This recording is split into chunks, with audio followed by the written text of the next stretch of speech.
અખિલ ભારતીય રાષ્ટ્રીય કોંગ્રેસના પ્રમુખ શ્રી ખડગેજી, અમારા વિરોધ પક્ષના નેતા રાહુલજી, સોનિયાજી, ગુજરાત પ્રદેશ સમિતિના પ્રમુખ શ્રી અમિતભાઈ ચાવડા, છોટાઉદેપુર જિલ્લા કોંગ્રેસ સમિતિના પ્રમુખ શ્રી શશિકાંતભાઈ,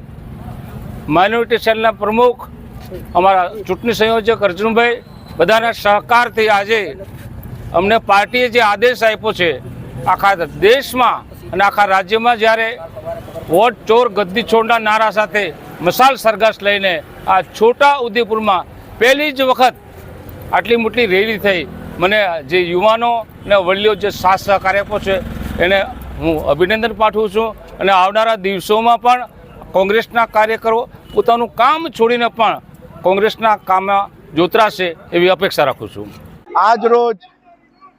કોંગ્રેસ સમિતિ છોટાઉદેપુર દ્વારા એઆઈસીસી દ્વારા આપેલો કાર્યક્રમ વોટ ચોરીના નિમિત્તે અમે આજે આ પ્રદર્શન અને મશાલ યાત્રા રેલી કાઢી છે। જેમ આપ સૌ જાણો છો, અમારા